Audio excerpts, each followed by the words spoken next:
Cátedra al Bicentenario con nuestro ponente, el doctor Miguel Ángel Rodríguez Mackay, que en esta oportunidad nos disertará con los 205 años del histórico Congreso de Viena y el impacto político internacional en las Américas. Vamos a presentar rápidamente a nuestro excelentísimo jurista, internacionalista y vicepresidente de la Asociación Bicentenario 2021, el doctor Miguel Ángel Rodríguez Mackay, abogado, internacionalista y jurista peruano, egresado con mención en felicitaciones de la Universidad Nacional Mayor de San Marcos con la tesis sobre el Derecho Internacional del Mar y una maestría en Relaciones Internacionales y Comercio en el Instituto de Gobierno de la Universidad San Martín de Porres. Cuenta con 3 hijas, es presidente del Instituto Peruano de Derecho Internacional y Relaciones Internacionales. Ha sido decano de la Facultad de Derecho y Ciencia Política y Relaciones Internacionales de la Universidad Tecnológica del Perú, presidente de la Comisión Consultiva de Derecho Internacional del Ilustre Colegio de Abogados de Lima, miembro titular de la Sociedad Peruana de Derecho Internacional y miembro de número de la Academia Interamericana de Derecho Internacional y Comparado. Es profesor de Política Internacional y Relaciones Internacionales e Historia del Derecho en la Universidad Nacional Mayor de San Marcos y profesor de Derecho Internacional en el Comité Jurídico Interamericano de la OEA, entre otros cargos importantes que ha asumido nuestro destacado ponente. Con ustedes dejo la palabra al doctor Miguel Ángel Rodríguez Mackay. Adelante, doctor. Muchas gracias, doctor Napoleón. Mi saludo en esta importante ocasión a la Asociación Bicentenario y a su presidente, el doctor Raúl Chanamé Orbe. Lo he dicho siempre en privado y en público, el mayor publicista de la patria. Escribe como nadie y cosas profundas, como la República Inconclusa, que todos deberíamos leer. Quiero agradecer el introito, que es una cátedra que acaba de dar el embajador José Luis Pérez Sánchez Cerro, amigo mío, por supuesto, y por supuesto también al general Juan Urbano. Mi abrazo por los comentarios que van a hacer de mis reflexiones en torno de una temática, como bien se ha dicho, que marca el punto de quiebre de la sociedad internacional. El mundo tiene diversos puntos de quiebre. Ahora me voy a circunscribir a uno que determinó en el viejo mundo la naturaleza política de los actores visibles de la sociedad internacional, no solamente para Europa, es decir, Europa como punto de partida, sino para todo el sistema internacional, fundamentalmente para América. América, que era el espacio geopolítico hasta donde había llegado después del proceso de los viajes de circunnavegación España y Portugal. Entonces, como bien se ha dicho, el Congreso de Viena, al que voy a circunscribirme, y de allí tengo que retroceder para luego avanzar y cruzar los mares y llegar a América, para darle un orden lógico a lo que quiero transmitir en esta noche. En primer lugar, el Congreso de Viena en Austria, 1814-1815, fue el encuentro, la reunión de todos aquellos monarcas que habían sufrido el detrimento de dos cosas. En primer lugar, de una revolución francesa del 14 de julio de 1789 que marcó el inicio de la era contemporánea porque dejó atrás el mundo de las monarquías absolutas pregonadas y amparadas en el denominado derecho divino e instauró una sociedad de sistema de derechos igualitarios. A eso se llamó jus naturalismo, derecho natural. Todo el mundo empezó a cuestionar a partir del siglo XVII, 100 años antes de la Revolución Francesa, que el rey no tenía por qué tener disposición sobre los súbditos, que todos éramos iguales. Locke y Hobbes, los grandes teóricos que van a promover y generar esta conciencia diferenciadora, y que vendrían grandes pensadores como Montesquieu, como Rousseau, como Voltaire, como Diderot, D'Alembert, lo que se llamó el proceso de la configuración de la Ilustración.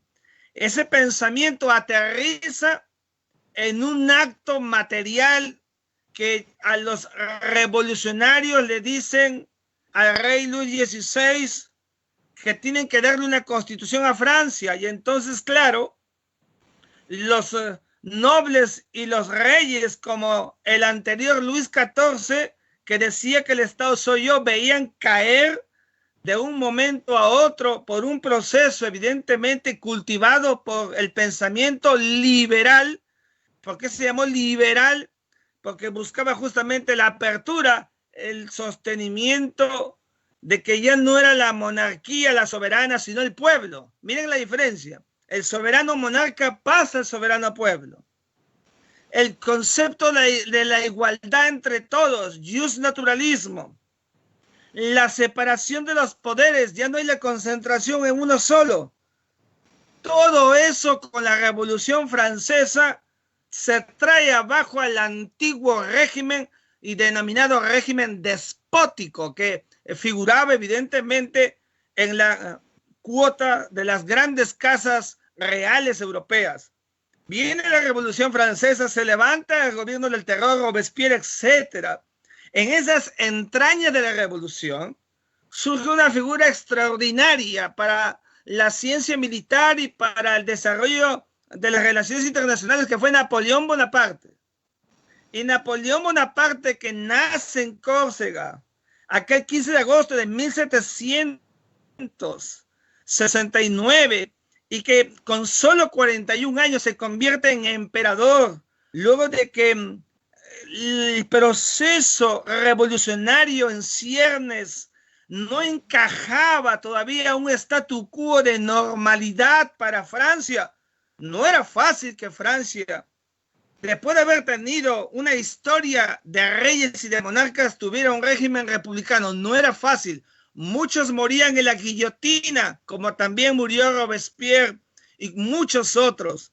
En ese proceso, Napoleón Bonaparte, en 1804, que es ungido como emperador, nada más y nada menos que en la famosa histórica Catedral de Notre Dame, ese Napoleón Bonaparte inicia todo un proceso para explayar por toda Europa el poder napoleónico.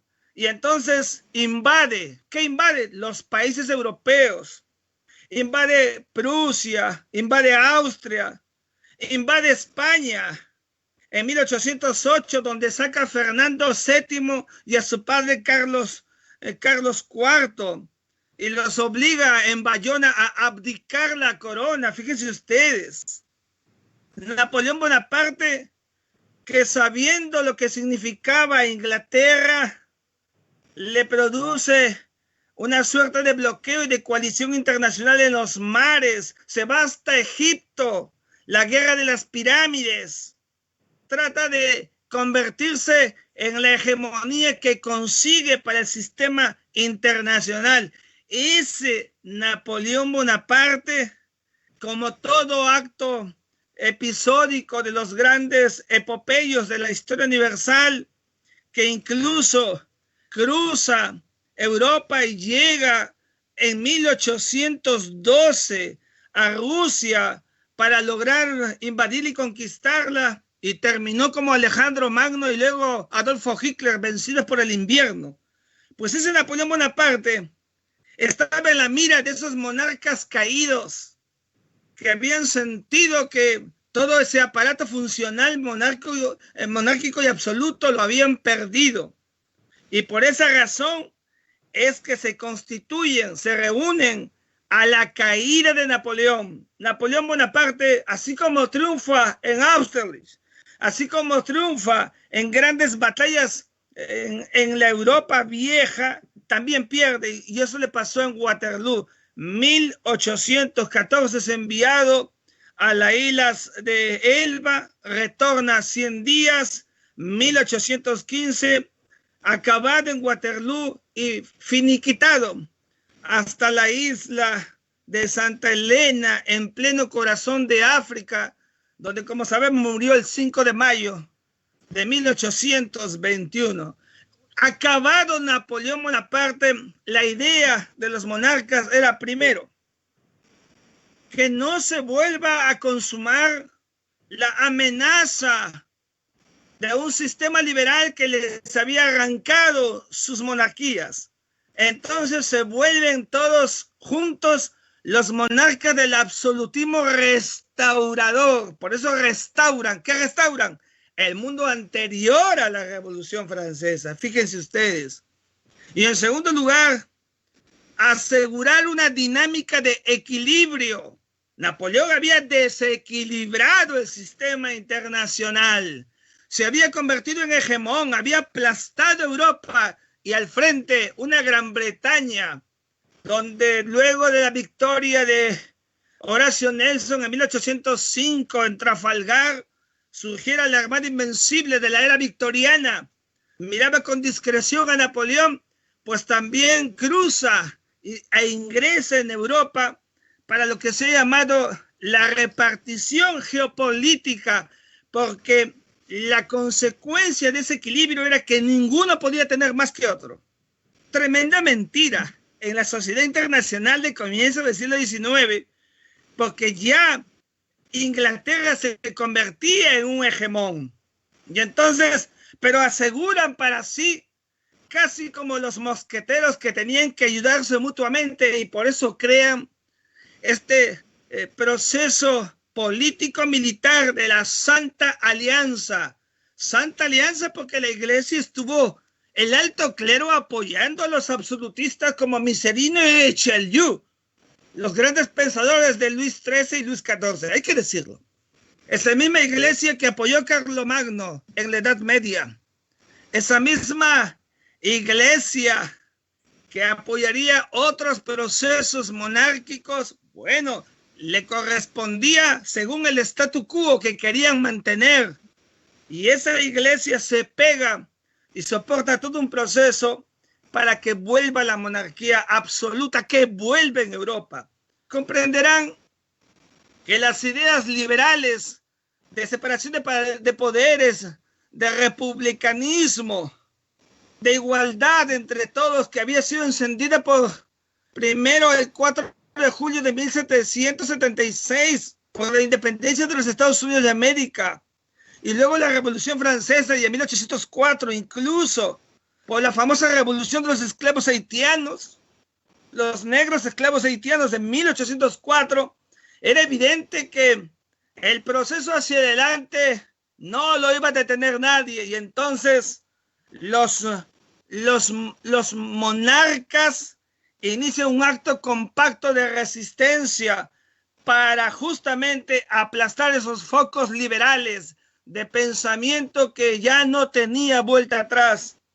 Lo mismo había pasado, y el ejemplo más gráfico que nos corresponde es el caso de España, porque en España, cuando ingresa Napoleón y coloca a su hermano, el rey Plazuelas, José Ninguno, Pepe Rey Pepino, o también Pepe Botella, miren los sobrenombres que tenía José Bonaparte, pues Los españoles en Cádiz, 1812, se arman de valor y dan la famosa Constitución de Cádiz, la primera de la historia revolucionaria de una España que no estaba dispuesta a soportar la invasión napoleónica y que al mismo tiempo quería irrumpir con nuevos aires. Es verdad que querían que Fernando VII, que había abdicado sin pelea y por conservar su vida en la abdicación a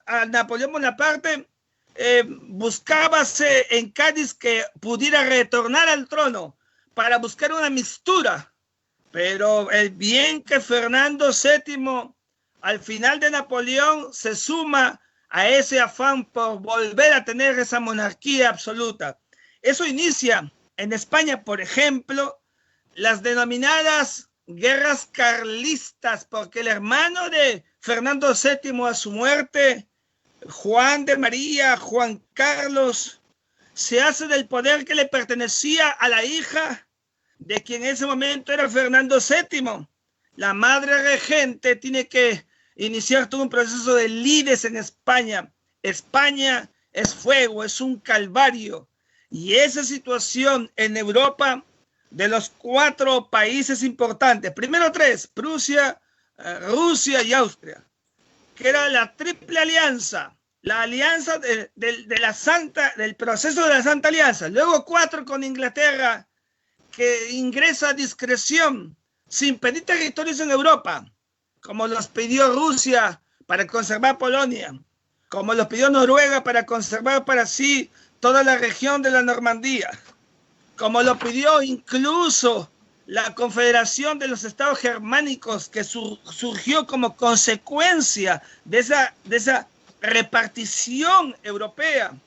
Y la idea de que no hubiera más liberalismo en Europa.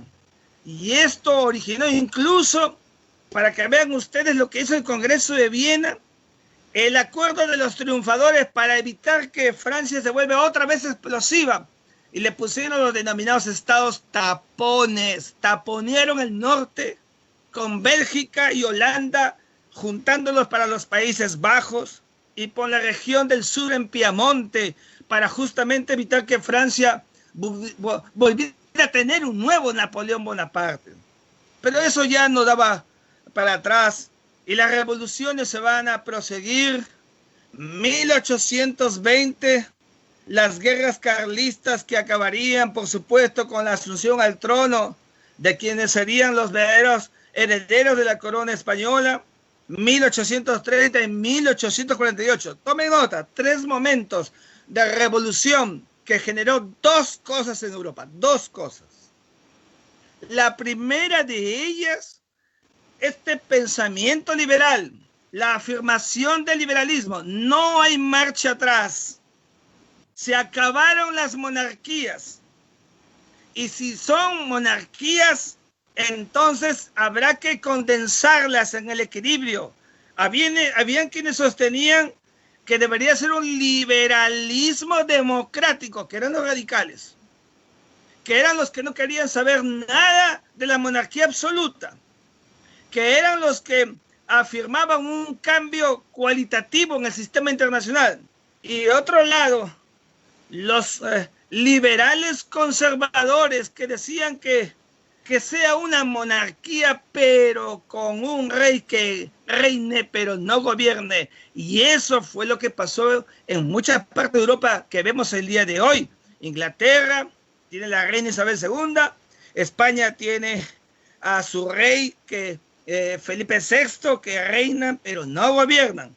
Y esa suerte de objeto central del liberalismo que sería contagiado por los revolucionarios fue de la mano con otro proceso. El número 2, el nacionalismo. Ese nacionalismo que fue un nacionalismo, de un lado, separatista, escindirse. ¿No ven ustedes que el Congreso de Viena había hecho una repartija de territorios? Pues cuando los revolucionarios van a acabar con el proceso de Viena, lo que buscan los estados o no microestados, pero estados, es tener cada uno de ellos una ratio nacional separatista. Para algunos, uno de esos rezagos sería Cataluña. Yo no creo, porque Cataluña históricamente está inscrita en la sociedad española. Y de otro lado, ese proceso nacionalista de convergencia, de unidad, no de separación. Y allí están los dos más grandes procesos del siglo XIX. La reunificación alemana con el Kaiser Guillermo II y el gran Otto von Bismarck, 1871, la consumación del éxtasis de la unidad alemana de las 39 ratios confederadas, surge la nación alemana, se constituye por primera vez Alemania, Prusia deja de ser como tal y Austria también, y Austria se converge como un solo estado.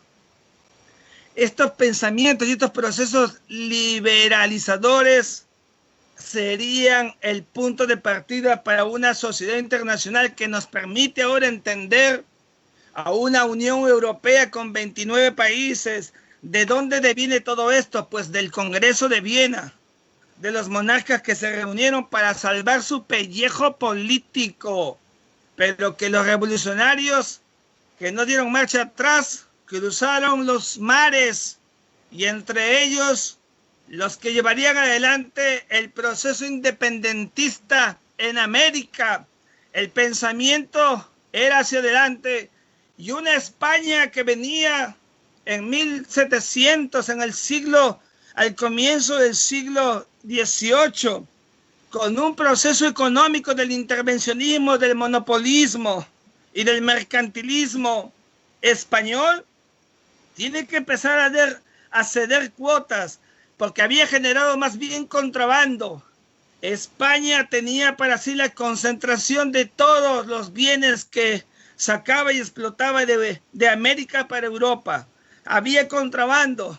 Ahí está, de una u otra manera, estas famosas películas que hemos visto sobre los piratas en el Caribe, porque fue el núcleo de los conflictos donde había justamente atropellos para capturar naves y quitarles el oro y la plata que llevaban para Europa.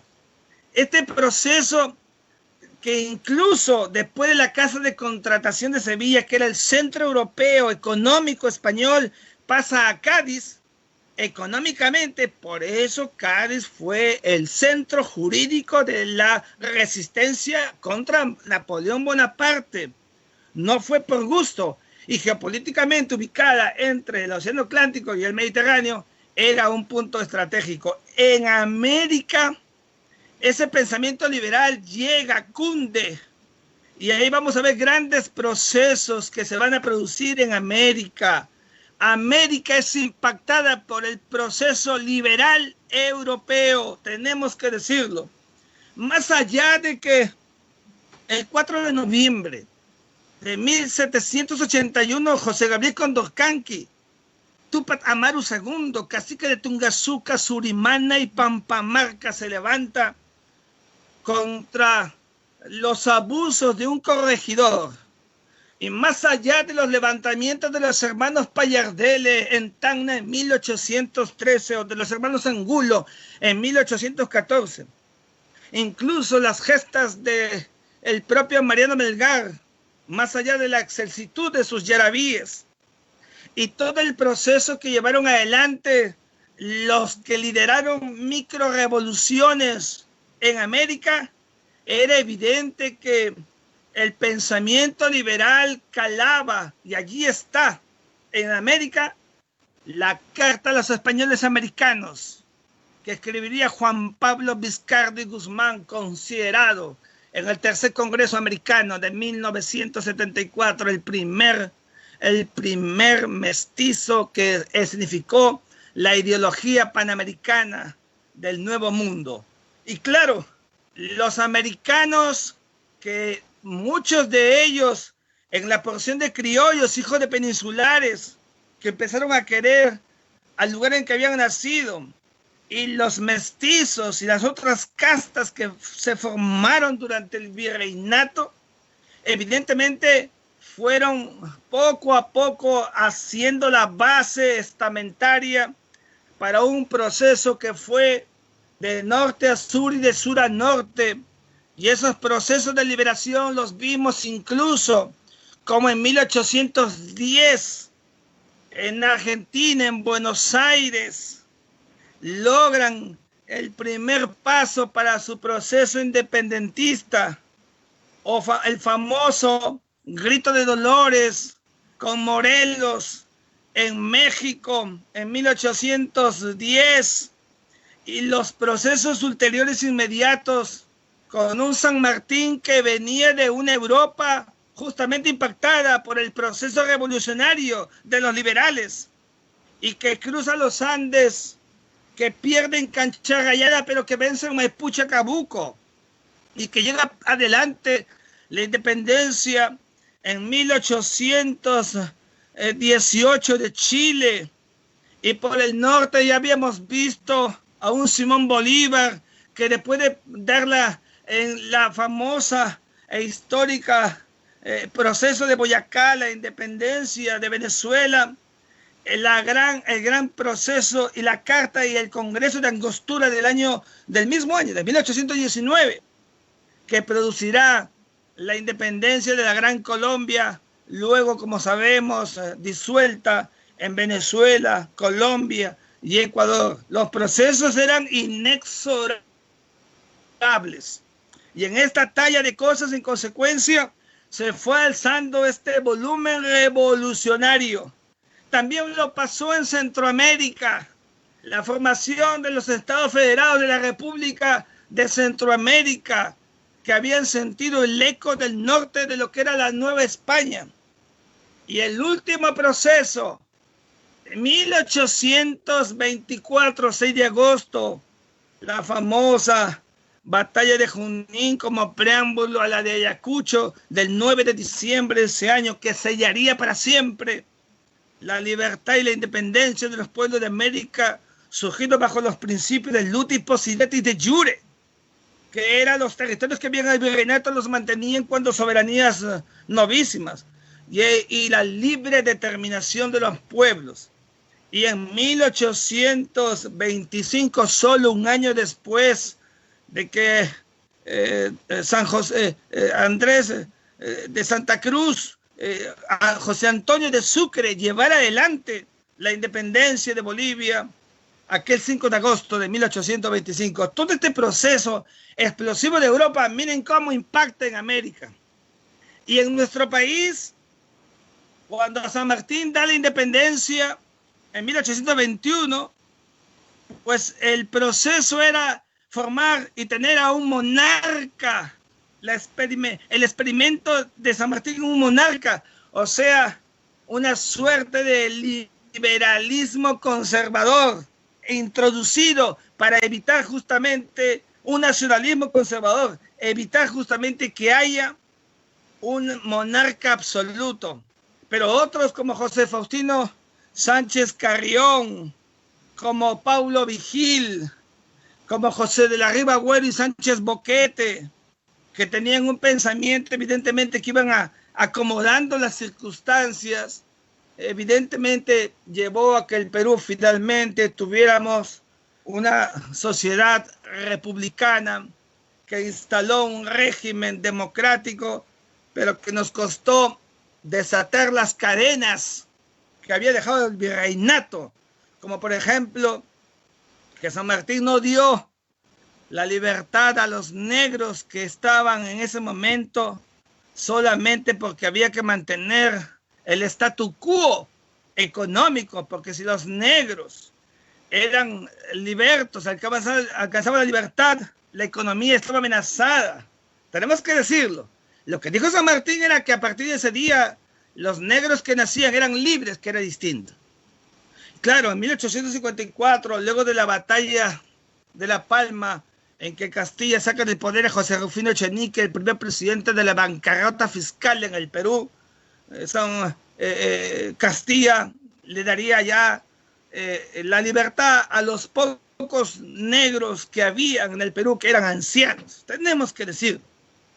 Pero el siglo XIX se cultivó entonces con el triunfo del liberalismo. Y el liberalismo, como he referido, consagró la visión incluso económica de la economía de mercado. Eso que aprendieron de Adam Smith, que los fisiócratas concentraron en solamente la naturaleza. Ese liberalismo fue hacia adelante. Y claro, por ese mismo liberalismo, la revolución industrial, la segunda revolución industrial, porque la primera había sido la de los Tudor, la Isabel de Tudor, evidentemente llevó a la aparición de otros pensamientos, como por ejemplo el pensamiento marxista.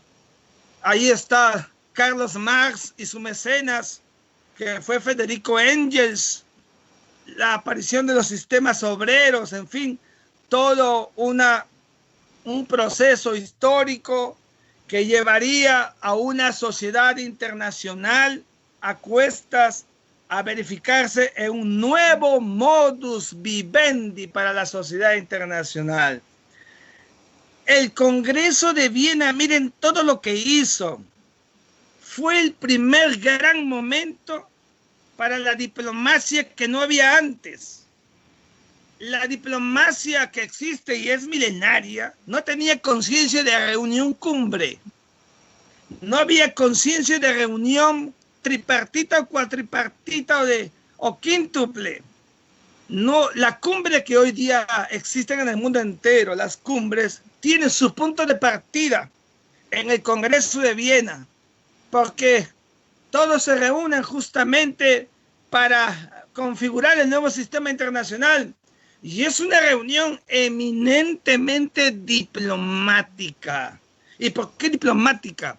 Porque lo que está en juego son las relaciones interestatales, asuntos de Estado.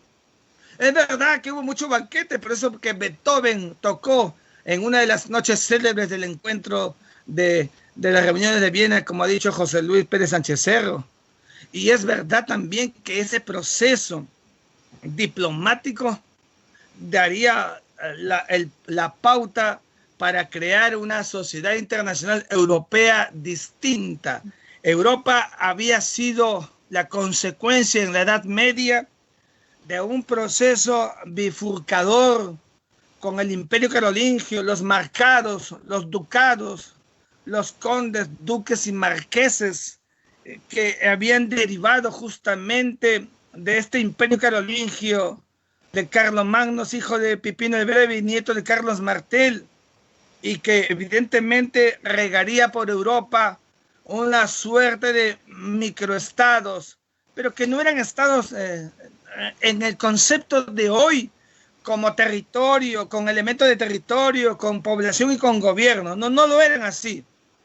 Eran procesos de reinos que solamente por la paz de Westfalia de 1648 lograrían ellos converger en esa visión de lo que la ciencia política y las relaciones internacionales denomina Estado moderno, porque tiene territorio, porque tiene población y porque tiene gobierno, que es lo que hasta el día de hoy rige a la sociedad internacional. De manera que un siglo XIX, con un Congreso de Viena que le da liberalismo y nacionalismo a Europa, surgen estas visiones que luego son rescatadas cuando aparece después de la Segunda Guerra Mundial el concepto de Estado muy fuerte, ese nacionalismo europeo, y que al mismo tiempo le va a gestar toda la dinámica geopolítica al siglo XX.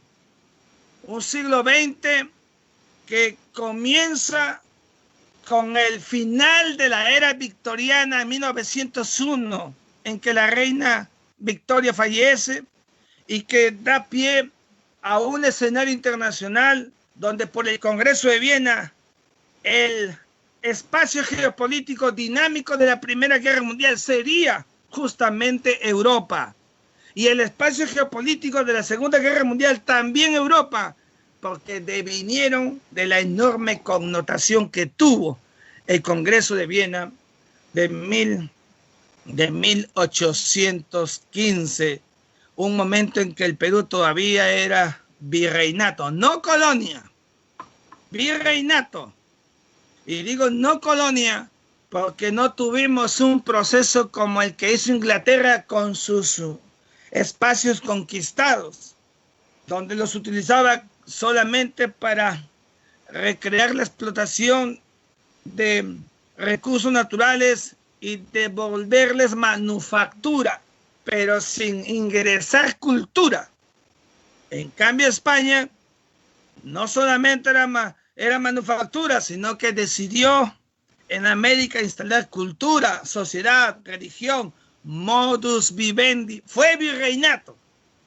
Esa fue la enorme diferencia que tenemos que tener muy presente en la sociedad internacional del proceso del siglo XIX, que alistó las bases de un siglo XX donde la igualdad de derechos, los derechos humanos, se convirtieron para siempre en una de las majestades de la ciencia del derecho, porque empezaron a ver, para asegurar que ese liberalismo dijera que todos somos iguales, empezaron a producirse cartas, documentos, instrumentos jurídicos, lo que no había antes en la sociedad internacional, y hasta fueron codificados, como la Declaración Universal de los Derechos del Hombre Ciudadano de la Revolución Francesa, o los que emanaron luego de espacios importantes como la propia Organización de los Estados Americanos. Finalmente,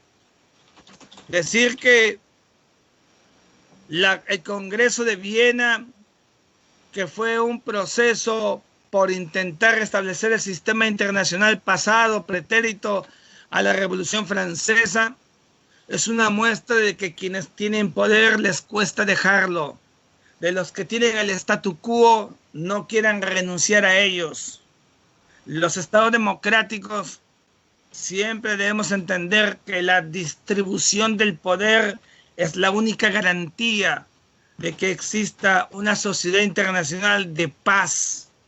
Y ese proceso fue armado por los revolucionarios de la Revolución Francesa, por los revolucionarios de 1820, 1830 y 1848 en Europa, que siguieron produciendo procesos, es verdad, con varias revoluciones en el siglo XX, sobre los que no me voy a explayar ahora, pero que significaron para el mundo un statu quo de paz, una paz que solamente se lograría al final de la Segunda Guerra Mundial, porque la primera, con la experiencia de la Primera Guerra Mundial y la aparición de la Sociedad de Naciones o Liga de las Naciones, por el famoso Tratado de Versalles que el presidente Wilson había constituido como prima fase, la idea de una sociedad internacional de paz fracasó, porque vino la Segunda Guerra Mundial, y solamente con la Carta de San Francisco, que significó el momentum de la sociedad internacional para la paz universal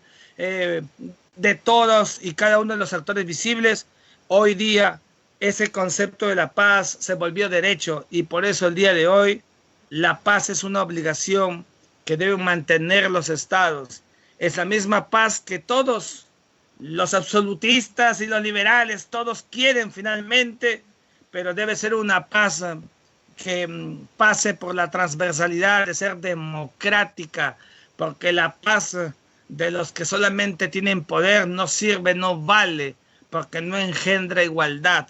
La paz de la igualdad es la paz del derecho, la paz de las constituciones como la de 1812, es la paz de los hombres pobres y los hombres ricos que en una mixtura saben recrear, saben asociar.